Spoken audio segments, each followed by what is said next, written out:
I'm visiting here from the United States with 4 of my colleagues who live on different continents around the world, and they're sitting over here, and one of them is here. This is Gretja, Maggie, Lisa, and Ravish. They're all part of the Human Computation Institute, where we spend our time studying systems that combine humans and machines in different ways to solve problems that can't be solved by humans or machines alone. And they all contributed to this talk, so I wanted to introduce and acknowledge them. So this is a challenging topic, of course, and quite a speculative one, but it seems like something fun to talk about and think about and maybe discuss if we have a little time. So I hope we do. So I'll begin by asking you this question. What's the first thing you do in the morning? Does it look more like this or like this? Does it look more like this for anyone here? Yeah? Okay. Cool. So hanging on to the 1950s. And then for whom does it look like the one on the right a little more? Okay. Yeah. So it's nice to see that some of us are still, grounded in physical reality, but most of us, I think, do feel this magnetic draw to our phones. Right away, the first thing that crosses our mind when we wake up in the morning, where's my phone, right? Why? So one answer to this question is we live in a gamified world, So why are we drawn to games? Everything is quantified online, right? We can track our progress in the game of life. So we can track our social metrics. Do people like what we're saying? Are they following us? Is the algorithm in favor of what I'm saying? Is it showing it to lots of people? How are we doing financially? Are the markets responding in our favor? What about steps? How many steps did I put in yesterday? What has my trend been for the last week of steps? Am I getting more fit? And how's my career going? Maybe my impact factor should be a little higher, I don't know. So why does this matter? Why do we like to quantify our progress in life? So one reason why we like to play games is because it gives us attainable success opportunities, right? So let's compare what it's like to live in the world versus playing a game. So living in the world today is obviously very complex, increasingly complex. There are lots of confusing rules, especially when you go from one country to another, which we've been experiencing recently. I'm not even going to tell you some of the horrific things that happened on the road on the way over here. I did not kill any pedestrians, I promise. We feel a very limited scope of control over our daily lives. And I think people, because of the chaos in the world, we have this need to have control over something. And I think we don't get that always in life because of some of these other things, the confusing rules. We don't even know whether we're being successful or not sometimes. We take actions and we think, well, maybe this will help me, maybe it won't. And many of our goals may be unachievable, but we don't have enough information really to make that determination. And finally, it's very hard sometimes to know if we're making a difference in our personal lives, in the lives of other people, or in the grand scheme of things. This combination of factors breeds discontentment. And so we need an escape. We need somewhere we can go where life feels tractable. So we play a game. There's limited complexity. There's scaffolding to help us so that when something feels a little too challenging, we start to feel frustrated. There's a little helper there to make sure we can do the next thing. Often there are clear rules and expectations. I mean, obviously there are some games where part of the game is to figure out what the rules are, but it's still in this realm of tractability. And we feel a sense of control over our success factors. We know what the success factors are, and we know what we need to do to make progress against success. We have well-defined goals in the game. And so the games are calibrated so that the difficulty level is adaptive to our abilities. And then it's just enough to be challenging, but not so much that it's frustrating. It's kind of in that sweet spot. And we have direct evidence of impact. We have metrics, quantifiable metrics. We are progressing.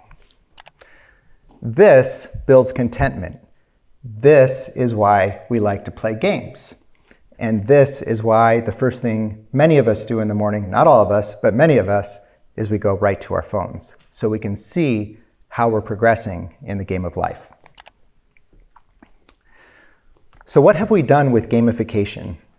What have we done with the mechanics of games in terms of building them into win-win opportunities in the real world? So I'm sure many of you are familiar with Duolingo, created by Luis von Ahn, who also, of course, invented reCAPTCHA.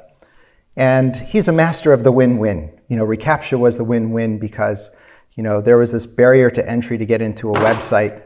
And of course, all of us have experienced and know this story probably by now. But every time we translated this fuzzy text or transcribed this fuzzy text into digital text, we were helping to transcribe very old issues of the New York Times. So it was a win-win. Some people would argue that it's not so much a win-win because it used to be you didn't have to enter reCAPTCHA to get into a website. So Duolingo is another kind of win-win where the idea is as you're learning languages that when you achieve a certain skill level, and the system, of course, is monitoring closely what your skill level is, it knows what you're capable of doing. And then it sends you text so that you can translate that text.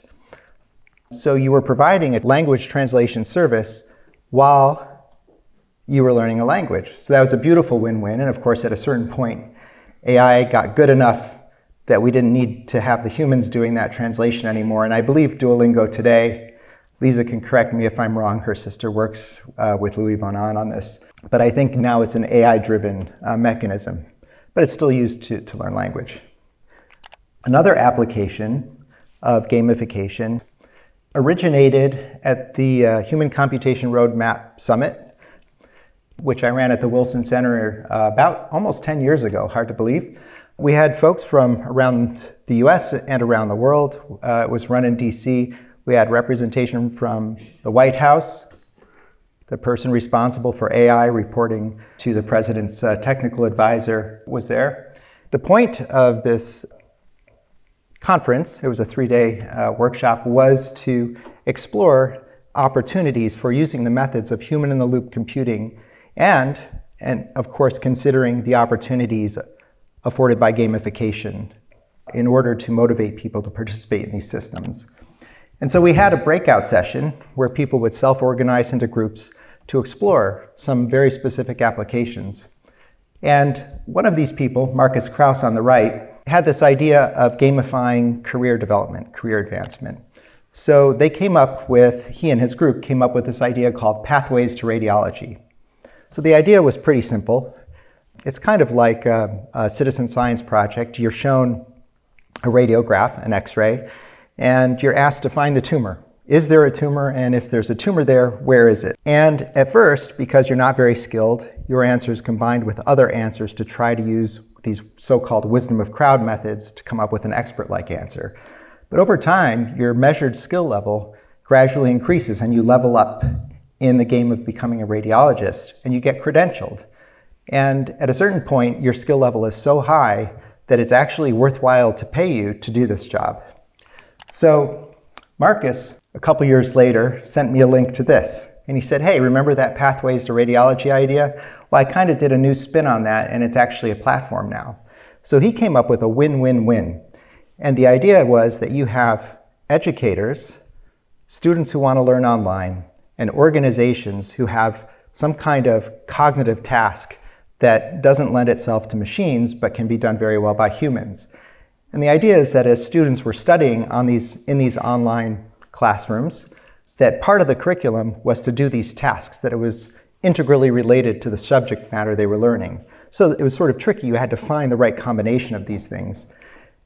And then they would demonstrate their competency over time. And for the students who did very well, at the end of the course, the company would offer them a job and pay them to continue doing that same online task. Pretty cool idea, and this has actually worked. There are people who are doing jobs because of this. They're continuing to do this online labor, and that's paying their bills.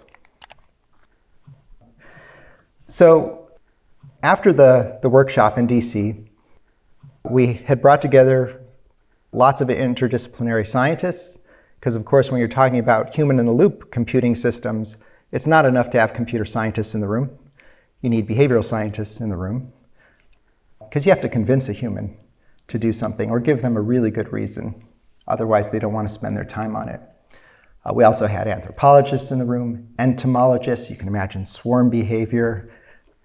It was really the gamut of things like collective intelligence and just how do we build these really kind of complex but powerful information processing systems. So we decided to form the Human Computation Institute as a way to pull together these competencies and start to tackle real-world problems using these methods. And around that time, I had a colleague at Cornell University who knew someone in the biomedical engineering department, Chris Schaefer, and she actually just met him at a faculty dinner and learned about his work. And she said, you should probably talk to Chris because I think he's got a problem that your new methods might be able to solve. And the problem he was working on was Alzheimer's disease research. And it's interesting to look at this picture, which I've been using on slides for a long time, but only 2 days ago, I got to see this photograph in person. We had the privilege of visiting Alzheimer's laboratory in Munich because we just came from another conference. This is now a much more meaningful visual experience for me. So as we know, Alzheimer's is a neurodegenerative disease that brings with it cognitive impairments related to memory loss, emotional dysfunction, and other cognitive impairments. So what Chris Schaefer told me is that they were interested in a specific aspect of Alzheimer's disease that has long been known about but never understood. And that aspect is related to brain blood flow. So if you look at the brain of an Alzheimer's patient and you measure the blood flow in their brain, it's about 30% less than in a healthy human. And they were very curious about why that might be. And in particular, they wanted to look at the tiniest blood vessels in the brain, the capillaries. And so when they looked at these capillaries, they saw, this is using mouse models of Alzheimer's disease, they saw in vivo measurements that the capillary stalling rate, in other words, the percentage of capillaries that were stalled in the Alzheimer's mice was about 4 times higher than in the healthy mice. And then when they looked at the downstream effects of those stalls, they saw that indeed in the Alzheimer's mice, as a result of those capillary stalls, it appeared there was a 30% reduction in overall brain blood flow, which is consistent with the human data. So this looked very promising. So the next thing that happened was actually an accident. It was a serendipitous discovery. They had a new undergraduate in their laboratory, Tori Muse, who was supposed to run another mouse experiment with the Alzheimer's mice. And they said, yeah, inject this into the mice. It's going to light things up so we can see everything better. So she did that. And they said, yeah, and just count. We want to replicate this finding and show that the Alzheimer's mice have more stalls than the healthy mice. So she did everything exactly the way they said, or at least she thought she did. But there was no result. The Alzheimer's mice and the healthy mice both had very low capillary stalling. So she was, of course, worried that she'd made a mistake. She was a new student. She went and explained what happened. And then they had this kind of aha moment where they realized that the chemical they injected into the mice to light up the brain actually made the stalls go away. So this was very exciting because they saw on top of that when the stalls went away, the mice got their memories back. And some of their other cognitive symptoms abated too. So they both realized there was a mechanism to stop the stalling and that stopping the stalls improved cognition. So the problem was the chemical they gave the mice for this wasn't something you could continually give to a mouse or a human because it's an immunosuppressant. They wouldn't be able to fight infection. They would eventually die from the treatment. So the goal was to find a treatment. But how do we do that? Well, you have to run more experiments. You have to try more drugs and see which safe drug will stop these stalls from forming or resolve the stalls once they formed. And the problem with this is that there was this analytic bottleneck where in order to go and count and look at every single capillary and see whether it was flowing or stalled would take 6 months to a year when done by laboratory technicians. So we saw an opportunity, of course, to crowdsource this analysis.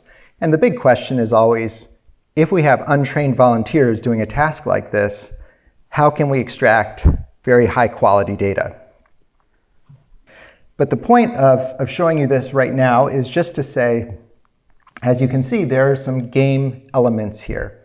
So we have this level up, you have a score. So the task is basically we have a machine draw an orange outline around a specific capillary, and then you play this video down here, and then you try to assess whether or not blood is flowing through the capillary. And at first, we give a lot of what we call calibration vessels. We already know the answer. We just want to try to help people learn. So people will make their best guess and will say, yeah, you got that right, or no, you got that wrong. And we always start out with easy ones, of course. And we keep track of people's skill level. In fact, we show them their skill level. This is called the sensitivity bar here. So some people are really motivated by trying to make this bar get higher and higher because it's kind of like a measure of their expertise. It's an easy way to see what their competency level is. And you can see, of course, there's a leaderboard, and it's measured in many different ways. If you didn't do a good job today, you can look at the whole week to see if maybe on a week scale you did better, that kind of thing. We have a return mechanic. So sometimes we would show someone a vessel and they would give an answer, but we wouldn't know if the answer was correct or not because we were crowdsourcing that answer. We had to wait until we collected enough answers from other people that we could come up with a good crowd answer, and then compare that individual with the crowd to say whether they're right or wrong and give them points if they deserve them. And so sometimes you would have to wait a while, and we had to sort of calibrate that wait time so that it's not so long that people have to come back a week or a month later, but not so quickly that they'll find out in the next 2 minutes. So we actually, by design, tried to find the right sort of sweet spot to incentivize people to play a little longer. And this has been a topic, an ethical topic among our team, and we're transparent about the fact that we do this with our players. We do this because we hope you'll come back to collect your points. And I think we'll talk about ethics a bit in a minute, but that's an important consideration as well. So we were delighted to discover that people actually like to do this task. Not everybody, but a lot of people. In fact, we have over 50,000 people registered for stall catchers today. On any given day, 50 or 100 of those people will be found analyzing blood vessels. And because of this, we're able to accomplish the research about 6 times faster, which means we're answering research questions every 1 to 2 months instead of every 6 to 12 months. And because we're able to extract very high quality data, we ran several validation studies to ensure this. The analysis of the data sets by stall catchers has resulted in several top-tier publications related to this capillary stalling phenomenon in Alzheimer's disease. So a key aspect to making this work is wisdom of crowds. It's the idea that each of us sees the world in a slightly different way. If we all saw the world in exactly the same way, then working together might not be so helpful. But because we each bring a novel perspective, then if we can combine those perspectives effectively, we can come up with a better group answer than an individual answer. And in fact, most stall catchers players operate at about 70% accuracy. So we ran a study early on just to see whether it was even feasible to combine answers from different people and get a better crowd answer. And fortunately, we discovered that it is, but that it would take about 20 people answering about the same vessel to achieve our data quality targets, 99% sensitivity and 95% specificity. But it worked, and it worked consistently. So obviously we tried different data sets, different crowds, doing this kind of replication and cross-validation. But that didn't seem very efficient. So we tried to make a more, say, exploitative algorithm for combining these answers, where we assign greater weight to people who demonstrated a higher skill level. And we also came up with a way to measure the quality of the evolving crowd answer so that we would know, or we would have a good estimate of how good that answer was and be able to stop asking about that same vessel. So with this new dynamic algorithm, sometimes it might take 3 people, sometimes it might take 7, but on the average it takes about 4.5 people. So once we felt like we'd gotten pretty close to optimizing this wisdom of crowds approach, explore the possibility that if we had an imperfect machine learning algorithm that was assisting a human, that the human could somehow know when to trust the algorithm and when not to trust the algorithm based on experience.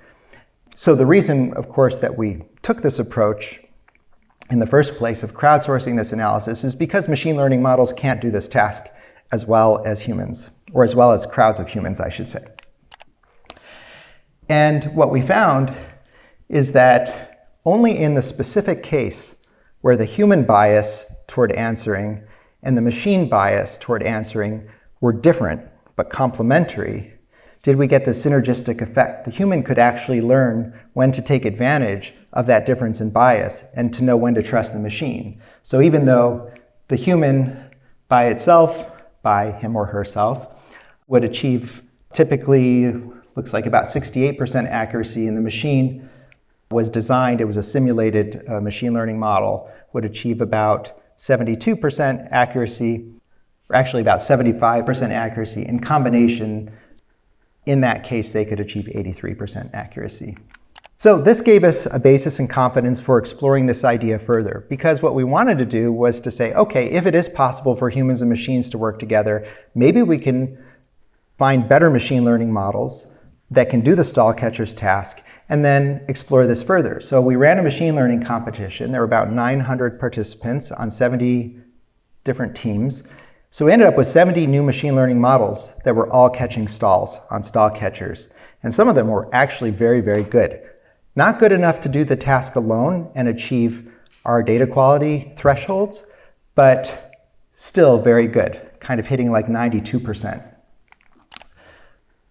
So one of the questions that came up is, since we're thinking about wisdom of crowds, is what kind of diversity was exhibited by these machines?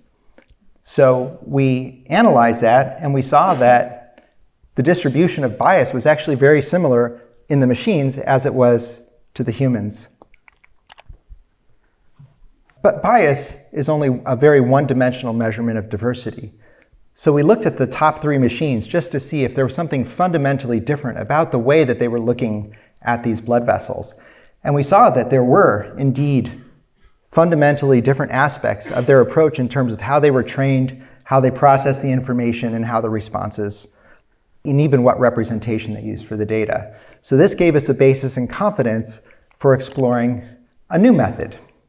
We thought, what if we actually gave these machines agency in stall catchers, allowed them to play stall catchers alongside humans, and used our existing wisdom of crowd methods to combine the answers among the human and the machine agents. And what we found is that in combination, the humans and machines did better than the humans alone and the machines alone. So, why did I tell you all that? What can we learn from citizen science about gamification in the real world? So there are some interesting aspects about making a citizen science project work that are related to engaging people in cognitive tasks toward real-world useful outcomes. And to give you an intuition, when you're creating a game, the goal is to entertain the person, right? And the more entertained they are, the more they'll play the game. In this case, in citizen science, it's not just about entertaining the person. We're seeking to get useful information from the person. So we have to meet many multiple constraints in the designs of these citizen science projects. For example, if a person who's answering about a blood vessel takes 2 minutes to answer about one blood vessel, they might be very accurate, but they just spent 2 minutes. Or someone who only takes 10 seconds to answer might do a sloppy job, have low accuracy, but they're analyzing lots of blood vessels. So you might say, well, if your goal is data quality, you should always go for the person who takes longer. Except that we're combining answers. We're using our wisdom of crowd methods. So what if you have 5 10-second answers that gives you a better result than one 2-minute answer. So it's kind of, again, it's tricky to sort of identify with all these kinds of levers we can move what the sweet spot is. Also, in addition to making it an engaging task, we want to give something back to people. So we put a lot of effort into educational content. So people are learning about Alzheimer's disease, they're learning about the physiology of the brain, and then they're having this visceral experience of analyzing these vessels that they can connect with what they're learning. And, of course, not only are we trying to do this quickly, but we're trying to hit these very high data quality thresholds. So now we can step back and we can say, okay, so gamification has been useful in real-world impacts. But is there such a thing as too much gamification? Or, put another way, how can gamification go wrong? I'm sure this has been discussed by many people in many ways. But some evidence that there could be too much gamification is the existence of apps that help us distance ourselves from this constant pull to pick up the iPhone in the morning. So there's also, in this vein of crowdsourcing, and online cognitive labor, I'm sure most of you are familiar with Amazon Mechanical Turk, which is one of now probably about a dozen worldwide platforms, significant worldwide platforms that service a crowdsourcing marketplace. And it's been criticized for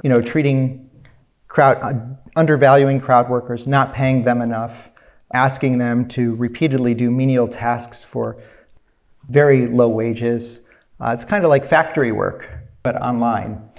And I'm pleased to see that there are some, and I think in Germany in particular, there's a crowdsourcing marketplace that has actually a set of values toward valuing the worker and giving them better conditions for working, though I can't attest to the extent to which that's adhered to or what their experience is like. Another kind of ethical question that comes up is about how these success metrics control behavior. So there's this, I'm speaking to a room full of gamifiers or gamers, game developers, and possibly scientists. Does anyone here know what mechanism design is or heard of mechanism design? Yeah? A few people? Yeah. So it's incredibly powerful. It's this idea that if you have players in a game and you want to engineer the behaviors of those players in the game, you just come up with the right set of rules that optimize over a set of player behaviors. And this is exactly what these algorithms are doing. The TikTok algorithm is optimizing for content that will be most popular because that's the basis of its business model. The problem here is that doesn't optimize for content that is sensitive to the needs of an individual, that's necessarily healthy for individuals. For example, because there's a large population of teens who have body dysmorphia and buy into these kinds of self-image issues, that's a popular topic on TikTok, and unfortunately, it's perpetuated by TikTok.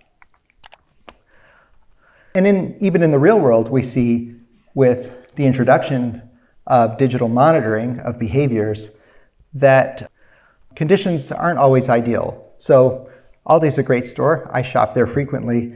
But I started to realize, and I even asked some of the cashiers, you're working really fast to get these across the conveyor belt and put them in my bag. Why do you do this? Do you guys have a leaderboard or something? He said, yeah, we actually do have a leaderboard. They measure how fast we scan per minute, how many items per minute. It's one of their PKIs, these metrics, again, quantification of how well they're doing. And so because that's the mechanism in the mechanism design that's designed to support this kind of behavior, it's de-incentivizing engagement with the customer. So the customer has a disengaged experience, and the employee is frantically and stressfully trying to do this as fast as possible so that they don't look like the worst person on the job. given that ethical issues can arise, is there some way we could potentially gamify the ethical review of gamification? So we explored this in the context of human computation and citizen science. We had a citizen science project we were doing, and we thought, actually we were doing this in partnership with Microsoft Research, and they like to be very careful about everything if you've ever dealt with their legal department. So we said, sure, we'll go through the steps. Because traditionally, and by traditionally I mean as long as citizen science has been around, which is not very long, it's been kind of a gray area as far as whether it requires human subjects review or ethical review. So we went through the process, we worked with the director of an ethical review board, and we realized very soon that the questions being asked were not related at all. They didn't even make sense. We couldn't answer some of the questions because there wasn't an answer. It was designed for, medical research and direct human subjects involvement in medical research. And a lot of the ethics that were being applied didn't make sense in our context. So she agreed to work with us to see if we could reinvent ethical review. So we embarked on this process and we're continuing to go down this path. So we wanted to change some very fundamental aspects of ethical review. First, we didn't want it to be an adversarial process. We sought a cooperative process with the ethical reviewers. We wanted full transparency so that it was clear if something's happening, what the issues are, and everyone can see it. We also didn't want the results of the review to go into a file cabinet, never to be seen again. We wanted it to be a precedent for future ethical review. We wanted to improve efficiency, much like they do in the legal system where there are legal precedents. We wanted ethical review precedents, so we didn't have to start from scratch each time. And instead of having a fixed set of people on a review board, we sought to have a community of peers who would take turns serving in this capacity, much like peer review in academia. And finally, we realized that values change with the times and with the technologies. And by the way, this is kind of interesting. This is also known as the Red Flag Act. So in the UK, in 1865, there was this law that if you had a motorized vehicle, you had to have someone running in front of it, 60 feet or more in front of it, waving a red flag to warn all the pedestrians and the horse carriages that it was coming. So our idea is to allow for an evolving set of values and ethics that could be applied in response to emergent technologies and shifting societal values. So it looks something like this. You have a stakeholder, and they have some kind of idea for an online project involving some kind of cognitive task, and you're trying to create a win-win environment so people do the task, they get something out of it, they get paid, they get credit assignment, they get personal fulfillment, and they're giving something back. By doing that analysis, they're contributing to society in some way. So, looks good on the surface, but maybe there's some ethical issues that we need to uncover. So then we have an IRB expert, there's a decision tree that's been codified to correspond to the existing set of ethics. So that the project, the stakeholder goes through this decision tree, answers the questions. At the end of that process, of course, this is all getting stored for future precedents. And then the result of that goes to a community of peers. And they look at the analysis, and all along the way, the stakeholder has the opportunity to do what we never had the opportunity to do in our own project, which is to say, this question doesn't make sense for my project. And that's really important because then there's another mechanism that allows the community to say, oh, does this really not apply here? Let's work this out. And if needed, we create a new ethic that gets built into the decision algorithm. And we've actually already built a system that does kind of the natural language processing that will take a new ethic and look for logical inconsistencies with existing ethics to make sure that you don't end up with a list of ethics that are self-contradictory.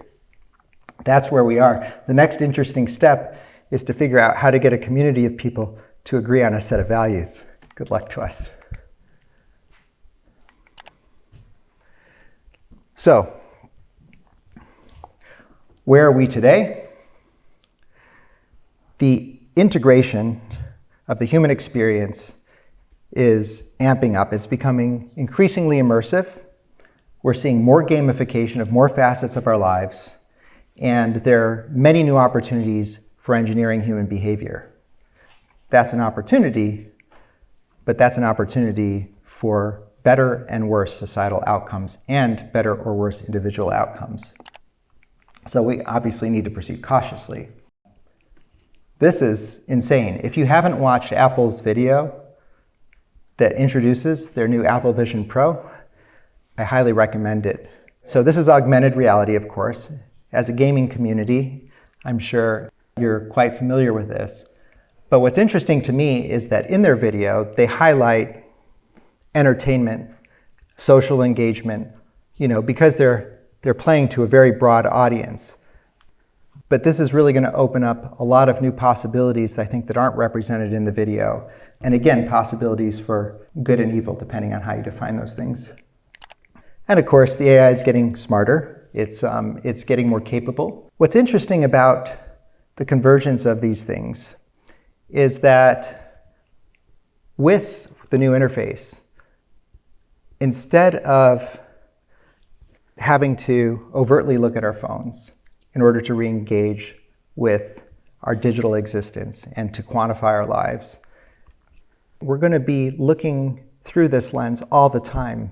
We're going to be immersed in this, probably many people every waking moment. And people who don't have it will be at a disadvantage, just like people without smartphones are at a disadvantage. Can you imagine what it would be like to not have a smartphone in the world today and hear conversations that people are having, have no idea what they're talking about? I feel this way with my children already, because their part of the digital world is very distinct from mine. And I feel very disconnected from it, and I'm trying to learn about it. So it's going to be an aspect of survival, and people are going to be really drawn to it because it will be gamified. And so instead of having these pockets of our lives that are gamified, our financial lives, our social lives, and so on, there's an opportunity with this kind of an interface and the integration of the virtual experience with the physical world to have all these things in one kind of integrated, gamified environment. And whoever makes the rules for that gamified environment is going to be influencing the behavior of all the people. So that's the brave new world that we're looking at. We have ways to include humans in the loop. We have ways to extract useful information from humans. We have augmented reality that's finally going to have a usable interface that hopefully just works. We're going to have new AI. We have the transformer model, and who knows what's next. So it kind of leads to this question, right? Because already TikTok has an algorithm that's influencing millions, probably hundreds of millions of people. So one answer to the question of, will AI take over the world? People sometimes say, as long as AI isn't connected to the real world, then we don't have to worry about this. Just don't physically connect it to the world. It can't control our systems. It can't control our lives, right? I believe if AI is going to take over the world, it's not going to look like this. It's going to look like this. Humans are the interface by which AI influences the world, right? And I'm not suggesting that AI is nefarious in some kind of intrinsic way. And right now, all the AI systems are controlled by humans. The ethics built into the AI systems are controlled by humans. But I would argue that AI is already influencing real-world actions through people all the time, and it has been. There are different levels of AI. So the algorithm that TikTok uses might be a simpler kind of AI, but it's still an algorithm impacting real-world events. So whether it's going to be the AI who's influencing or the human who controls the AI, somebody is going to be using gamification. Somebody is going to be designing the mechanisms that impact the behaviors of people, because there are many, many stakeholders out there, as we all know, who want to influence human behavior. So I asked ChatGPT about this idea of whether or not it could influence the real world, and this was the answer.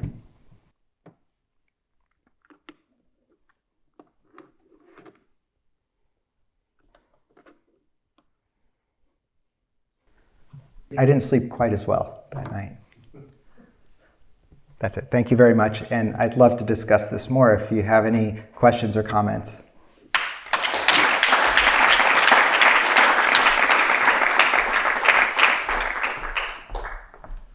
Thank you so much for raising up these very interesting and thrilling questions.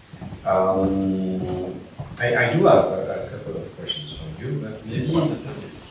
There are some questions already? Yes.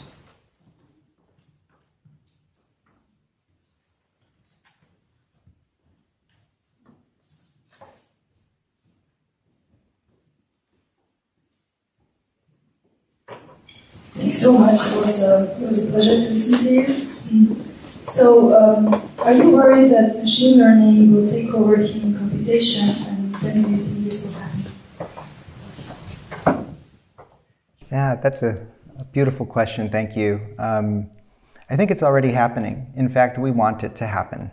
One of our ethics in the citizen science projects we develop, I haven't explicitly heard any other citizen science developer say this yet, but we try to be honest with ourselves and others, is we seek obsolescence, and we have this kind of motto, our own version of the Hippocratic Oath, where we say, first use no humans.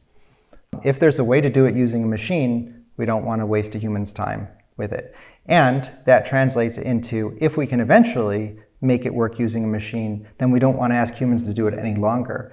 And so with this machine learning competition, we took 12.4 million annotations created by humans playing stall catchers for over a 4.5-year period of time, used it to train those machine learning models. And now with machines in the loop, we still need the humans to make it work, but we don't need as many humans. And we have many other citizen science projects in the pipeline where we're going to need those humans to participate. So we have a pathway for human input. The humans are now teaching the machines. At some point, the machines are going to be able to learn faster and faster. And so it's interesting to think about, well, what's going to be left for the humans to do at that point? Thanks. Maybe another question? Well, you are talking about ethics, and this is a subject I like very much. Usually, ethics depends on the culture, and we are living in a world that is globalization. So what do you think about that? Like how to set some major basic rules, or what should we do?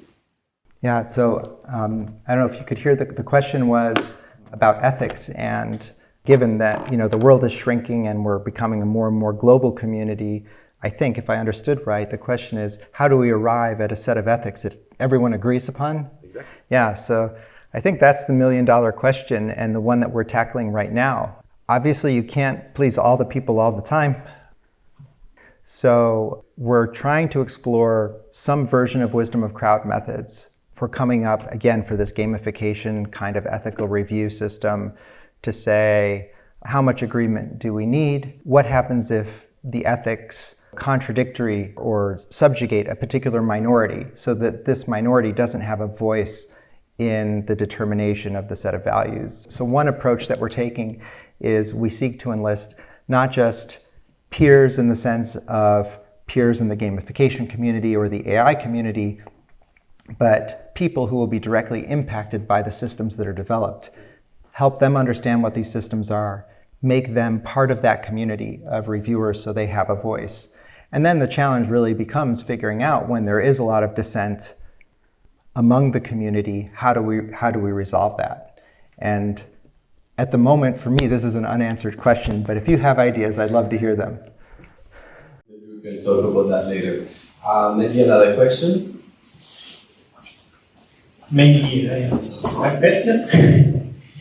You talk a little bit about a pipeline of next projects. Can you say something about next project? Next project. I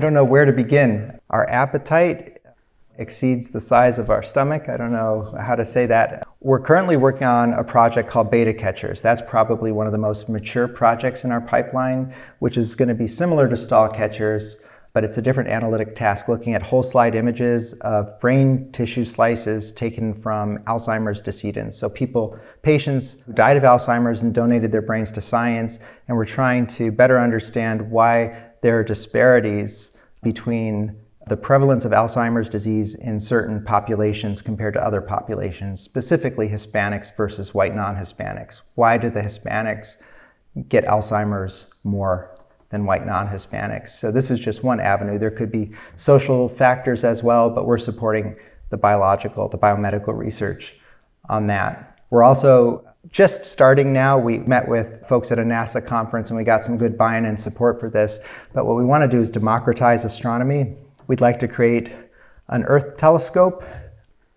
The idea is that we'll make it cheap and easy for people to buy or build their own small do-it-yourself telescopes that are hooked up to the internet, have them all over the world. So at any given moment, somebody's experiencing nighttime and has a clear sky, and then we combine all these images, and kind of like wisdom of crowds, there's this idea of image stacking, where you can take a bunch of poor images and combine them into a better image. So whether we'll achieve a Hubble-like image, maybe if we have, 1 million people around the world doing this, perhaps we could. But the idea is really to bring real-time phenomena in the night sky into everyone's home and let people be contributors and see how they're contributing to that collection of imagery. So that's another idea we have in the pipeline. We're still working on the ethical review system, and probably our grand project, which is going to take the longest, but we think is perhaps the most important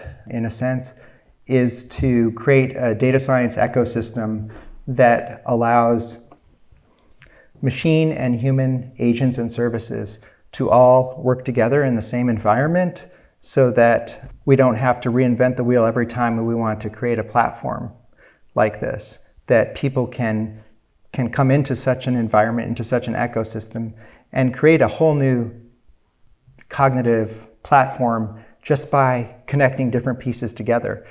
This community of citizen science volunteers to this algorithm, to this interface, streaming in these data from this Internet of Things sensor, and then it goes through post-processing, and in the end we get a useful outcome. So that's one of the visions. Thank you. Thank you so much, Pietro.